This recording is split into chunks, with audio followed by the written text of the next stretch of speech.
नमस्कार, फाइनेंस ज्ञानी देख रहे हैं आप और मैं हूं आपके साथ उर्वशी सिंह। हाल ही में वित्त मंत्री निर्मला सीतारमण ने पुरानी पेंशन योजना को लेकर अपना जवाब साफ किया है। उन्होंने कहा है कि ओपीएस जो है वो भारतीय खजाने पर बोझ बन रही थी, इस वजह से सरकार की तरफ से इससे दूरी बना ली गई है। दूसरी तरफ उन्होंने ये भी बोला है कि ओपीएस को लेकर कोई भी प्रस्ताव जो है वो विचाराधीन नहीं है। तो अब ओपीएस का क्या भविष्य होगा, इस पर बातचीत करने के लिए हमारे साथ जुड़ रहे हैं all India NPS employ federation के national president doctor Manjeet Singh Patel. Doctor Manjeet Singh Patel, आपका बहुत बहुत स्वागत है फाइनेंस के आने पर। Thank you ma'am. Sir, OPS की बहाली को लेकर हाल ही में वित्त मंत्री निर्मला सीतारमण ने जो अपना पक्ष था वो साफ किया। उन्होंने बोला कि इसको लेकर कोई भी प्रस्ताव जो है विचाराधीन नहीं है। इसको लेकर आपका क्या टेक है? देखिए मैडम, सरकारें तो हमेशा कहती रहती हैं। जब पे कमीशन की बात चल रही थी, फरवरी में जब बजट आया था, उस समय भी लोग उम्मीद कर रहे थे, उस समय भी क्वेश्चन लगा था। तो वित्त मंत्री सीतारमण जी ने साफ साफ कह दिया था कि अभी पे कमीशन के गठन का कोई सरकार का इरादा नहीं है। लेकिन फिर उसके कुछ ही दिन के बाद पे कमीशन के गठन का ऐलान भी हो गया। हालांकि अभी जी। ऑफिशियली कमेटी का गठन नहीं हो पाया है। उसके जी। पहले की अगर मैं बात करूं, तब भी सरकार ये कह रही थी कि पेंशन पर कुछ नहीं होगा। लेकिन उसके बाद 16 मार्च को यूपीएस का बजट आ गया, तो कुछ ना कुछ बदलाव हुआ ही है। तो सरकार जो जवाब दे रही है वो ये दे रही है कि एनपीएस को खत्म करने का इरादा नहीं है। ओल्ड पेंशन स्कीम को, एनपीएस को खत्म करके बहाल करने का कोई इरादा नहीं है। लेकिन हम जो बता रहे हैं कि हमें जो ओल्ड पेंशन स्कीम के जो भी अमेनिटीज हैं, या जो भी उसके लाभ हैं, या जो भी उसके एक तरीके से कह लीजिए कि प्रावधान है, तो वो प्रोविजंस का बेनिफिट हमें चाहिए। तो वो जी। तो सरकार कुछ न कुछ बदलाव कर रही है, और आने वाले समय में भी उसको करना पड़ेगा। तो जाहिर सी जी। बात है, ओपीएस नाम से मिले या ना मिले, लेकिन ओल्ड पेंशन स्कीम वाली जो बेनिफिट्स है वो कर्मचारी उनको मिलेंगे ही मिलेंगे। जी सर। तो लास्ट इंटरव्यू में जब मेरी आपसे बातचीत हुई थी तब मैंने आपसे एक सवाल पूछा था कि क्या आपको लगता है कि ओपीएस का जो असर है वो जो सरकार का जो खजाना है उस पर पड़ेगा या नहीं। तो अब कहीं ना कहीं निर्मला सीतारमण जो वित्त मंत्री हैं उन्होंने भी वो यही ऐसा ही कुछ बोला है।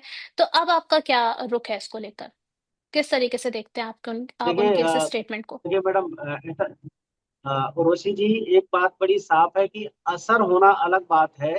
ऐसी जी। कोई एक्टिविटी, ऐसी कोई पॉलिसी आप बता दीजिए, हिंदुस्तान नहीं पूरी दुनिया की कोई ऐसी पॉलिसी बता दीजिए जो बिना पैसे के रन करती हो। ये तो पॉसिबल जी। नहीं है, पैसा तो सब चीज में लगेगा ही। तो इसका मतलब क्या है कि वो भी खजाने पर असर पड़ रहा है, तो सारी पॉलिसीज को बंद कर दिया जाना चाहिए फिर। जी। मनरेगा बंद कर दो, गरीबों के कल्याण की योजनाएं बंद कर दो, इलाज की जितनी भी योजनाएं हैं वो सारी बंद कर दो।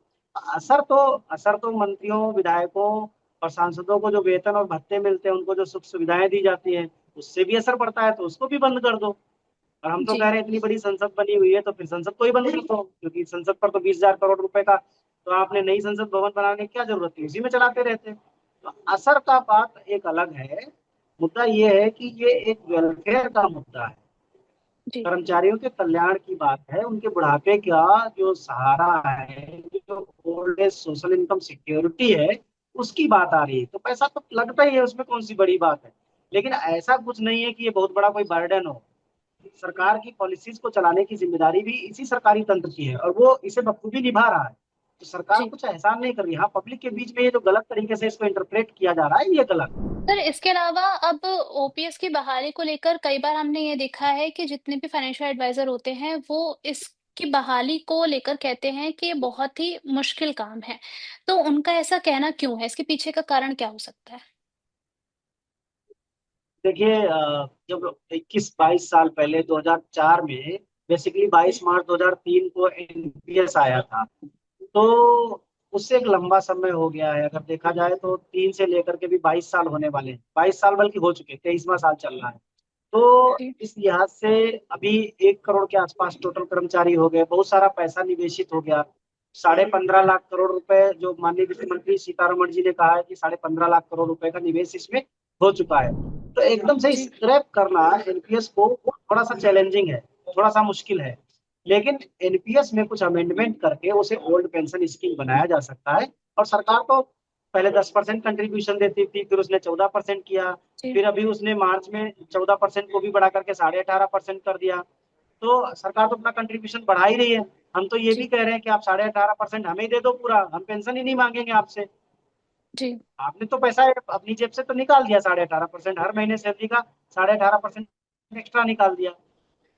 तो वो तो उसके बाद हम तो कह रहे हैं वो सारा पैसा हमको दे दो, हम आपसे पेंशन नहीं मांगेंगे। तो इकोनॉमिक बर्डन की बात ही खत्म हो गई। लेकिन पब्लिक को जिस तरीके से मिसगाइड किया जाता है, मिसलीड किया जाता है, वो ठीक नहीं, सरकारों का एजेंडा वो ठीक नहीं है। तो वित्त मंत्री ने ये भी कहा था कि जो यूपीएस है वो एनपीएस की तरीके से एक विकल्प के रूप में पेश की गई है, ठीक है। और इसका जो मेन उन्होंने मोटिव बताया, वो उन्होंने ये बोला कि ये जो है वो भुगतान को भी सुनिश्चित करेगा और जो फाइनेंशियल स्टेबिलिटी है जो फंड की, उसको भी सुनिश्चित करेगा। तो उनके देखिए स्टेटमेंट को मैडम, आप किस तरीके से देखते हैं? हमने पहले भी ये बात कही है कि हम पढ़े लिखे लोग हैं, हम केवल ये नहीं चिल्ला रहे हैं कि एनपीएस को खत्म करो, यूपीएस को खत्म करो। हम बस ये डिमांड कर रहे हैं कि हमारी जो जी। Old age social income security है उसको बहाल किया जाना चाहिए। और हम जो सरकार पैसा लगा रही है, इसी पैसे की मदद से हम कुछ नया पैसा नहीं मांग रहे हैं। हमने कभी नहीं मांगा कि सरकार 10 से 14% कर दे, सरकार 14 को बढ़ा करके 18.5% कर दे। हमने ये जी। डिमांड कभी नहीं की। ये जिम्मेदारी सरकार की थी। अब सरकार कह रही है हम हमारे ऊपर ये बहुत बड़ा इकोनॉमिक बर्डन है, तो हम ये सरकार को ये भी बताना चाहते हैं कि आप जो पैसा इन्वेस्ट कर रहे हो, उसी पैसे से आपने सेंट्रल गवर्नमेंट को जरूरत क्या थी कि सभी स्टेट गवर्नमेंट के लाखों करोड़ों एम्प्लॉयज का ठेका अपने सर पे लेने की। जिस जी। स्टेट का जो एम्प्लॉय है, उस स्टेट के एम्प्लॉय को पेंशन देने की जिम्मेदारी उस स्टेट गवर्नमेंट की है। वो कैसे उसको डिजाइन करता है? आपने एक यूनिफाइड प्लेटफॉर्म बना दिया, कहा एनपीएस में सभी लोग आएंगे। लेकिन आज भी मैं उत्तर प्रदेश की बात करूं, लोग 15-15 साल से नौकरी कर रहे हैं। सरकारों ने अपना अंशदान कभी दिया ही नहीं। अगर कर्मचारी ने कटवा भी दिया है अपना पैसा, तो सरकार ने कभी उस पैसे के एवरेज में अपना कंट्रीब्यूशन नहीं दिया। तो वो कभी भी एनपीएस स्कीम वास्तव में धरातल पर उतर ही नहीं पाई। उल्टे कर्मचारियों का शोषण हो रहा है। हम फिर इस बात को कह रहे हैं, हमने पिछली बार भी भारत सरकार के सामने एक रिजोल्यूशन रखा था कि जो सरकार का अंशदान है वो हर महीने चलता है। 30, 32, 35 साल तक कर्मचारी नौकरी करता है। मान लीजिए कोई कर्मचारी 30 साल नौकरी किया, 30 साल का मतलब हो गया 360 महीने नौकरी की। तो 360 महीने तक आपने उसके वेतन का 18.5% एक्स्ट्रा पेमेंट किया, और उस पैसे को एक जो फंड मैनेजर के माध्यम से मार्केट में लगाया। तो वो जो ग्रॉस इकट्ठा होगा, वो जो एक्यूमुलेटेड अमाउंट इकट्ठा होगा 30-32 साल का, हम वो पैसा भारत की सरकार को वापस दे देना चाहते हैं। क्योंकि सरकार ने तो एक बार दे दिया, वो उसके पास कभी ये पैसा वापस नहीं जाता। अब जी। सपोज दैट कोई 4600 ग्रेड पे कर पर कोई 30 साल नौकरी करेगा, तो कम से कम जो केवल सरकार वाला अंशदान है वो ही 2.5-3 करोड़ रुपए का हो जाएगा। आज की डेट में अगर मैं 34 साल की नौकरी पर बात करूं, तो तकरीबन तकरीबन 3.5 करोड़ रुपए केवल गवर्नमेंट कंट्रीब्यूशन हो जाएगा। हम ये कह रहे हैं ये 3.5 करोड़ रुपए सरकार वापस ले ले, और हमारे कर्मचारी को ओल्ड पेंशन स्कीम के अनुसार उसको पेंशन देना शुरू कर दे। जब तक जिंदा रहे तब तक देते रहे पेंशन। मर जाएगा तो उसकी फैमिली को वैसे वो पेंशन 60% हो जाएगी, वो भी नहीं रहेगी तो बात ही खत्म हो जाएगी। लेकिन सरकार का पैसा तो सरकार के पास पहुंच जाएगा। तो हम तो सरकार की इकोनॉमी को बूस्टअप करने की बात कर रहे हैं, और सरकार कह रही है कि नहीं हमारे ऊपर बर्डन है। तो हम तो आपके बर्डन को कम करने की बात कर रहे हैं। आप 1 लाख कर्मचारी जिस दिन रिटायर होगा, उर्वशी जी, जी। 2033 में सेंट्रल गवर्नमेंट का एम्प्लॉय कम से कम 1 लाख रिटायर होगा। और उस समय जी। भारत की सरकार को 1 लाख लोगों का जो गवर्नमेंट कंट्रीब्यूशन है, एक्यूमुलेटेड अमाउंट, वो एक साथ वापस मिल सकता है, जो कि कई लाख करोड़ बनेगा। और कई लाख करोड़ से उन लोगों को ओपीएस दी जा सकती है, और वो पैसा सरकार का सरकार के पास वापस पहुंच जाए। जबकि अभी क्या कर रही है सरकार? अभी 14% दे रही है, वो पैसा सरकार के जी। पास कभी नहीं वापस जाता।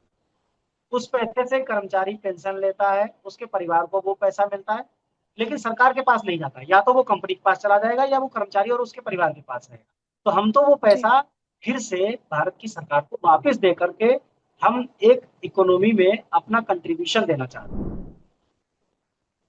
तो जिस तरीके से आपने इस पूरी चीज को समझाया कि इस तरीके से जो साइक्लिक रोटेशन में जो पैसा है वो घूम फिर के कहीं न कहीं सरकार के पास ही आ रहा है।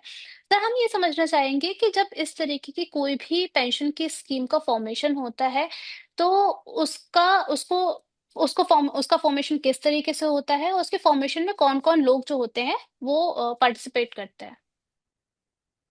देखिए मैडम, एक तो बात ये है कि चाहे वो पेंशन को लेकर के हो, चाहे कर्मचारियों को लेकर के हो, या किसी भी चीज को लेकर के कोई पॉलिसी जी, बनाने का काम तो सरकार का है। जी, सरकार उस पॉलिसी से संबंधित एक्सपर्ट लोगों को बुलाती है। वो सरकारी लोगों को भी बुला सकती है, बाहर के लोगों को भी हायर कर सकती है। जैसे पे कमीशन की अगर मैं बात करूँ, तो जी, पे कमीशन भी एक तरह की पॉलिसी है। तो पे कमीशन में तमाम पॉलिसीज बनती हैं। रिटायरमेंट की है, मेडिकल की है, ट्रांसफर जी। की है, वेतन की है, भत्तों की है। बहुत सारी चीजों की पॉलिसी बनती है। लेकिन हुँ, उसमें सरकार क्या करती है कि कुछ गवर्नमेंट एम्प्लॉयज को और कुछ रिटायर्ड, जैसे उसका जो आयोग का जो चेयरमैन होता है वो रिटायर्ड जस्टिस होता है, किसी किसी न किसी, या तो हाई कोर्ट का होगा या सुप्रीम कोर्ट का जस्टिस होगा, तो उनको रखती है। फाइनेंस के एक्सपर्ट को रखती है, कुछ और भी मेंबर रखती है। उसके अलावा बैठक जब करती है तो एम्प्लॉयज के जो लीडर्स होते हैं, उनके जो प्रतिनिधि होते हैं, उनके साथ भी मतलब बातचीत करती है। तो तरीका सरकार का, मतलब एक तरीके से मैं कहूँ कि ये एक तरीके से लोग डेमोक्रेटिक तरीका हो गया। तो ऐसे ही कोई भी पॉलिसी बनाती है तो उस पर भी इसी तरीके से काम करती है, चाहे वो लोकसभा की समिति हो, चाहे राज्यसभा की समिति हो, जिसको जिम्मेदारी दी जाती है। लेकिन कहीं ना कहीं स्टेक होल्डर्स वो लोग भी होते हैं जिन पर वो पॉलिसी एग्जीक्यूट की जानी है। स्टेक होल्डर के रूप में डायरेक्ट या इनडायरेक्ट कहीं ना कहीं उनकी भागीदारी रहती है। लेकिन अब एनपीएस की अगर मैं बात करूं तो उसमें कभी जो सरकारी कर्मचारी हैं, तो उनको कभी भागीदार नहीं बनाया गया, बस उन पर जी, जबरदस्ती ये थोप दी गई। जी। तो बनाते समय हो सकता है किसी ऐसे एक्सपर्ट को रखा हो जो कोई ब्यूरोक्रेट रहा हो, सरकारी कर्मचारी रहा हो, लेकिन डायरेक्ट रूप में कोई भी सरकारी कर्मचारी इसका हिस्सा कभी रहा नहीं। सर आपके कई सारे जितने भी दल हैं उनके उनके साथ आप बैठक करते हैं सर। निर्मला सीतारमण का जब ये स्टेटमेंट आता है ओपीएस को लेकर और लगातार आपकी तरफ से जब इसकी मांग भी उठाई जा रही है, तो इंटरनली उनका अब इस चीज़ को लेकर क्या सोचना है, क्या विचार हैं उनके और आखिर अब उनका अगला स्टेप, अगली स्ट्रैटेजी क्या आप लोगों की है? देखिए, मैं उर्वशी जी की मंत्री जी क्या सोच रही हैं, ये तो मैं नहीं कह सकता। लेकिन जो सरकार की जो सोच बार बार सामने आ रही है पब्लिक के, वो तो यही है कि वो सोच अच्छी नहीं है, कर्मचारियों के प्रति तो बिल्कुल अच्छी नहीं है। 16 जनवरी का किया गया पे कमीशन का अनाउंसमेंट, आज तक कमेटी गठित नहीं हुई। दूसरी बात, इतने आंदोलन के बाद जब सरकार ने एनपीएस रिव्यू कमेटी बनाई, और उस एनपीएस रिव्यू कमेटी ने जो यूनिफाइड पेंशन स्कीम का जो गजट सामने लेकर के आई, उसमें इतनी खामियां हैं कि उस बजट को ही सरकार को आज नहीं तो कल रिजेक्ट करना पड़ेगा। और उसके एवज में सरकार को 2 बार तो टाइम एक्सटेंड करना पड़ा, टाइम लिमिट बढ़ानी पड़ी। अभी भी सेंट्रल ऑटोनोमस बॉडीज के लिए ओपन नहीं हुआ है। अभी भी यूनियन टेरिटरीज के कर्मचारियों के लिए एनपीएस से यूपीएस में स्विच करने का ऑप्शन ही नहीं खुला है। तो जी, ये जो एडमिनिस्ट्रेटिव डिले है, एडमिनिस्ट्रेटिव लेकुनास है, यहाँ पर भी आपको देखने को मिलेंगे, और पॉलिसी बनाने के समय पर भी आपको देखने को मिलेंगे। तो ये मतलब जो है कहीं ना कहीं इस बात को बताती है कि सरकार की सोच इस मामले में ना तो पॉजिटिव है और ना ही गंभीर है। क्योंकि गंभीर और पॉजिटिव होती तो इसका कुछ बेहतर समाधान निकल करके आता। और इसकी वजह यही है क्योंकि अफेक्टेड मेंबर्स को कभी भी भारत सरकार ने अपने साथ नहीं बिठाया। जी, बुलाती उनको है जिनका एनपीएस से कोई वास्ता नहीं है, जो 20-20 साल से पेंशन ले रहे हैं, उनको बुला करके बातचीत करती है। फिर अचानक से गजट आ जाता है, वो किसी को पता नहीं होता कि सरकार इस पर गजट लाने वाली है यूनिफाइड पेंशन स्कीम के नाम से। देखिए, यूपीएस जैसा ही आंध्र प्रदेश में एक मॉडल आया था, हाइब्रिड मॉडल कहा गया। यूनिफाइड पेंशन स्कीम क्या है, उसी हाइब्रिड मॉडल को सेंट्रल लेवल पे थोड़े बहुत नाम के साथ नोमेनक्लेचर चेंज करके उसको ले आए। कुछ भी नया नहीं है। वो भी फेल हो गया, उसको भी आज तक इम्प्लीमेंट नहीं किया गया। 3-4 साल हो गया और ये भी फेल हो गया। तो भारत सरकार को ये सोचना चाहिए, इसमें भी पैसे की बर्बादी होती है, समय की बर्बादी होती है। तो जिन लोगों को ये दायित्व दिया गया था कि इस पर एक समाधान निकाले, तो उनकी मंशा नहीं ठीक थी, या उनका कार्य करने का, या तो उनकी समझ ठीक नहीं थी। कहीं ना कहीं गड़बड़ी जरूर थी। तो वो जो गड़बड़ियां हैं, वो जाहिर सी बात है, वो सरकार की गड़बड़ियां ही है। तो अभी सरकार को इस पर अपनी सोच ठीक करनी पड़ेगी, मंशा ठीक करनी पड़ेगी, तब जाकर के कहीं कुछ समाधान निकल पाएगा। या सर जी आपके उर्वशी जी। ऑर्गेनाइजेशन या किसी भी आप जितने भी संगठन से जितने भी लोगों से आप बातचीत करते हैं, क्या आपकी तरफ से ये अपील की गई है, जैसे आपने बताया कि जब इसका फॉर्मेशन होता है तो जो लोग इसका गठन करते हैं उस समिति में कोई वो व्यक्ति मौजूद नहीं होता है जो एनपीएस या यूपीएस या ओपीएस को लेकर कह सकते हैं एक तरीके से एक्सपीरियंस्ड पर्सन हो। तो क्या आपकी इस तरह की कोई अपील है कि सरकार को इसके लिए भी कुछ करना बिल्कुल चाहिए? जी उर्वशी जी, हमने आज से 3 महीने पहले भी, जब हमारी फरवरी में, तीन क्या बल्कि काफी समय हो गया है, जी। 24 फरवरी को हमारी माननीय मंत्री जी के साथ हमारा डेलीगेशन बैठा था। तब भी जी। हमने उनसे ये बात कही थी कि जो भारत सरकार क्या करती है कि जेसीएम को बुलाती है। जेसीएम का मतलब ज्वाइंट कंसल्टेटिव मशीनरी, जो कर्मचारियों की होती है स्टाफ साइड, उसमें जी। 12 मेंबर हैं। 12 मेंबर में से एक भी एनपीएस अफेक्टेड मेंबर नहीं है। बारह जी। में से 11 लोग तो रिटायर्ड हैं, केवल एक वर्किंग कैंडिडेट है उसमें, और वो भी एनपीएस या यूपीएस में नहीं है, बल्कि ओल्ड पेंशन स्कीम के एम्प्लॉई हैं। तो हमने जी। उस समय भी कहा था, जेसीएम बना है 1961 का, और उस समय के मंत्रालय अलग थे। उस समय के मंत्रालय के अनुसार उस जेसीएम में रिप्रेजेंटेटिव तय किए गए थे। आज वो मंत्रालय ही नहीं बचे, तो हमने उसमें ये भी डिमांड की थी कि जेसीएम को रीस्ट्रक्चर किया जाए, और फिर से स्टाफ साइड के लिए रिप्रेजेंटेटिव्स के मानक तय किए जाए, अलग अलग मंत्रालयों के अलग अलग संख्या तय की जाए। और जी।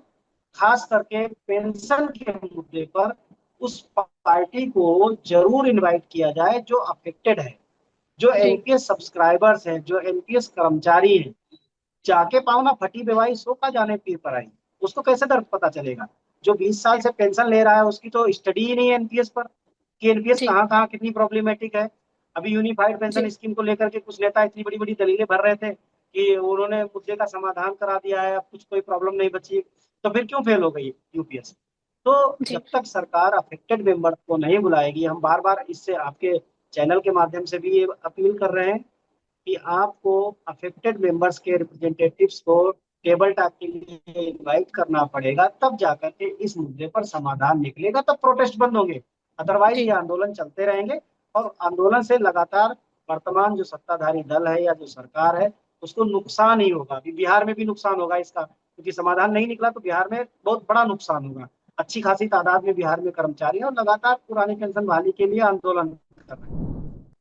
सर सरकार की बात करें तो जो यूपीएस है उसके लिए आवेदन जिन लोगों ने किया है, जिन लोगों ने इस यूनिफाइड पेंशन स्कीम को ऑप्ट किया है, उसकी जब संख्या बताई थी तो वो बहुत ही कम थी। कुल 31,555 लोगों ने आई थिंक इसको ऑप्ट किया है। तो जिन लोगों ने इसको ऑप्ट किया है उसके पीछे का कारण हम पूछना चाहेंगे कि आखिर क्या वजह रही होगी जिस वजह से लोगों ने इसको ऑप्ट किया है। और दूसरी वजह दूसरा जो सवाल इसमें हम साथ में जोड़ना चाहेंगे वो ये है कि 2 बार जो है सरकार इसकी इसमें आवेदन करने की सीमा को बढ़ा चुकी है, और अब जो जो तय समय सीमा थी वो भी पास आ रही है। तो क्या इसको और एक्सटेंड कर दिया जाएगा, या फिर जो निर्मला सीतारमन का जो स्टेटमेंट आया है उसको हम इस तरीके से समझ लें कि एक तरीके से लोगों पे इस बात का दबाव है कि अब समय सीमा भी पास आ रही है, ओपीएस को लेकर भी एक तरीके का उनका स्टेटमेंट ऐसा लगता है जैसे अंकुश लगा रहे हैं ओपीएस पर। तो क्या इससे स्थिति बनती नजर आ रही है कि लोग जो है अब इसमें आवेदन करना शुरू करेंगे? तो देखिए उर्वशी जी, मैं ये मानता हूँ, और जो मेरी स्टडी कहती है, मैंने पहले भी कहा था कि 30-40 हजार से ज्यादा लोग यूनिफाइड पेंशन स्कीम को अडॉप्ट नहीं करेंगे, स्वीकार नहीं करेंगे।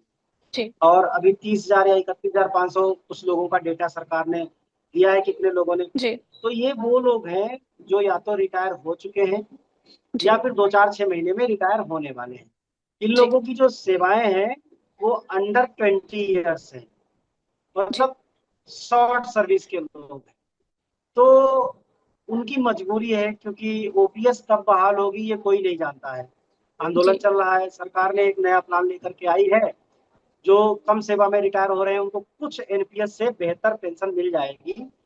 यूपीएस में तो उनकी मजबूरी है, क्योंकि मान लीजिए हम 4 साल लड़ते हैं, 4 साल के बाद ओपीएस बहाल हुई, तो 4 साल तक वो क्या खाएंगे क्या पिएंगे, कैसे उनका काम चलेगा? तो उनकी जी। मजबूरी है। कुछ कर्मचारी अभी भी यूनिफाइड पेंशन स्कीम में जा सकते हैं, जैसे कि सेंट्रल ऑटोनोमस बॉडीज में भी ये ओपन नहीं हुआ है। कई लाख कर्मचारी है, वहाँ रिटायर हो चुका है कर्मचारी, कई साल से, मतलब जो है रिटायर हो चुका है, कुछ रिटायर होने वाले हैं। ऐसे यूनियन टेरिटरीज में भी मेरे पास तो कई सारे लोगों के फोन आते हैं। बहुत सारे लोग हैं जो जी। रिटायर हो चुके हैं, लेकिन उन्होंने होल्ड करा के रखा हुआ है फंड को, कि जिस दिन पोर्टल खुलेगा तो वो स्विच कर सकेंगे। तो ये संख्या 30,000 से बढ़कर के 50, 60, 70,000 तक जा सकती है। लेकिन ये वही लोग होंगे जो रिटायर हो चुके हैं या होने वाले हैं, जी। जिनकी लंबी सर्विसेज हैं, 25 साल से ऊपर की सर्विसेज जिनकी है, कोई व्यक्ति यूनिफाइड पेंशन स्कीम में नहीं जाएगा और आंदोलन में साथ में हमारे खड़ा होगा पुरानी पेंशन बहाली के लिए। तो निर्मला सीतारमण जी को भले ही देखिए डेट एक्सटेंड करें या ना करें, हमारे लिए जी। वो यूनिफाइड पेंशन स्कीम रद्दी का टुकड़ा है, इससे ज्यादा कुछ नहीं है। तो हमें यूपीएस से कोई लेना देना नहीं है। हमारा हमारा जो आंदोलन था, हमारी जो लड़ाई थी, वो आज भी, कल भी वही ओपीएस के लिए थी, आज भी ओपीएस के लिए है। तो जब तक हमारा हक हमको नहीं मिल जाता तब तक हम लोग आंदोलन करते रहेंगे, लड़ते रहेंगे। अभी हमने 9 नवंबर के लिए दिल्ली में एक बड़े प्रोटेस्ट के लिए कॉल दी हुई है। पूरे देश के जी। लोग दिल्ली में आकर के इकट्ठे होंगे 9 नवंबर को। उससे पहले 1 अक्टूबर को हम लोग पूरे देश में जिला मुख्यालयों पर, प्रदेश मुख्यालयों पर भारत सरकार तक अपना मांग पत्र पहुंचाने के लिए एक अनोखा प्रदर्शन करेंगे। बड़े बड़े बैलून्स पर ओपीएस लिख करके सरकार तक मतलब जो है उनका ध्यान आकर्षित करने की कोशिश करेंगे। और भी कई तरीके हैं। उस तरीके से एक सोशल मीडिया कैंपेन हम लोग करने वाले हैं ट्विटर पर। तो लगातार सरकार को ये बात पहुंचाना इंटेलिजेंस के माध्यम से या दूसरे माध्यमों से कि हमारी डिमांड पूरी जब तक नहीं हो जाती तब तक हम लोग इस आंदोलन में बने रहेंगे, लड़ते रहेंगे पुरानी पेंशन के लिए। सरकार डेट बढ़ाए ना बढ़ाए, यूपीएस को वापस ले ना ले, ये उसका हेडेक है। हमारी डिमांड ओपीएस है। ओपीएस जब तक नहीं मिल जाती ये लड़ाई जारी रहेगी।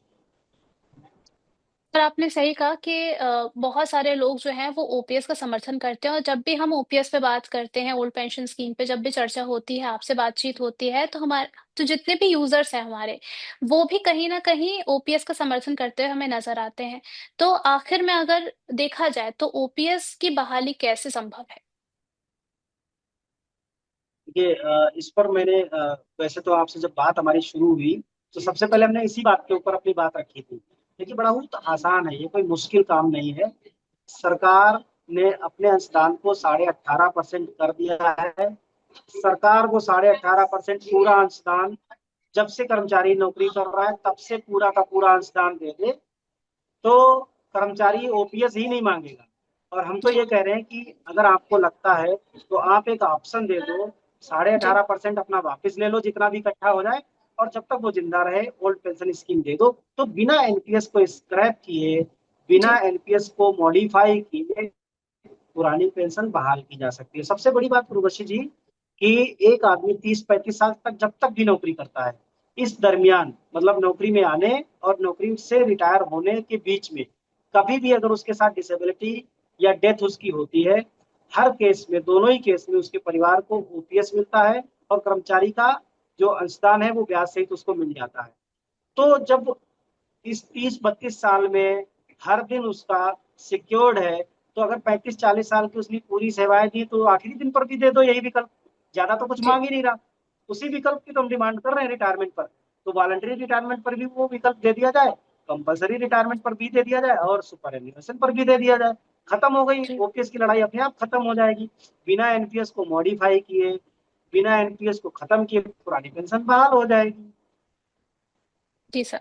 सर, आखिर में एक सवाल ये जो पूछना था मुझे, ये कि ओपीएस की बहाली जो है वो एक तरीके से लगता है पहाड़ तोड़ने जैसा काम है, क्योंकि बहुत बड़ा दायित्व है। आपको नहीं लगता कि आपने कुछ दशरथ मांझी जैसा कुछ जो है गोल अपनी लाइफ में सेट कर लिया है? देखिए हमारी तो जो कुछ भी पहचान है, वो जैसे भी जानते हैं वो बस इतना जानते हैं एनपीएस ओपीएस वाले। आज से 12-14 साल पहले जब इस लड़ाई को शुरू किया था तब हमें भी नहीं पता था कि हम कहाँ तक पहुंच जाएंगे। हमें लोग जी। दशरथ मांझी कहेंगे या क्या कहेंगे। तो हम बस इतना जानते हैं कि जिस पीड़ा को हमने उठाया है उसको अंजाम तक पहुंचाए बिना हम घर वापसी नहीं करेंगे। हम हमारी आखिरी सांस भी पुरानी पेंशन बहाली के लिए लड़ती रहेगी, इतना जानते हैं। और ये भी जानते हैं कि पुरानी पेंशन को बहाल होना ही है। सरकार जिस दिन इस चीज को समझेगी, जिस दिन इसकी अहमियत को समझेगी, जिस दिन कर्मचारियों की जरूरत को समझेगी, उसी दिन पुरानी पेंशन बहाल हो जाएगी। तो ये तो निश्चित है कि इन्हें करना ही पड़ेगा। अब देर वैसे ही हो चुकी है, अब दुरुस्त आने की जरूरत है सरकार को। इससे ज्यादा कहीं देर हो गई तो फिर पता चला कि वो सरकार ही नहीं आएगी, इसमें भी कोई दो राय नहीं। माननीय नरेंद्र मोदी जी बड़े दिल वाले हैं, बड़े सीने वाले हैं, और उनको भी इस तरफ ध्यान देने की जरूरत है। कि बड़ा दिल का मतलब कि कर्मचारियों की समस्याओं से भी अनजान बन करके नहीं रहना है। उनको भी जो उनका हक है वो वापस दे करके ही आप बड़े दिल वाले बनेंगे। उनसे अपील भी है कि 2025 में ही पुरानी पेंशन बहाली का जो मुद्दा है, इस मुद्दे का समाधान करें और सारे कर्मचारी लोग सरकार के साथ मिलजुल करके काम करें। यही हम सबका सपना भी है। जी सर। धन्यवाद सर, आपने बहुत ही अच्छे तरीके से ओपीएस की बहाली को लेकर अब जब जहां तक थे लोग इस चीज को लेकर निराश हो गए थे कि शायद अब इस चीज को लेकर कुछ नहीं होगा, लेकिन आपकी बातों से कहीं ना कहीं वो लोग जो निराश थे उनको कहीं ना कहीं से उम्मीद जरूर मिलेगी। बहुत बहुत धन्यवाद आपका हमारे साथ जुड़ने के लिए सर।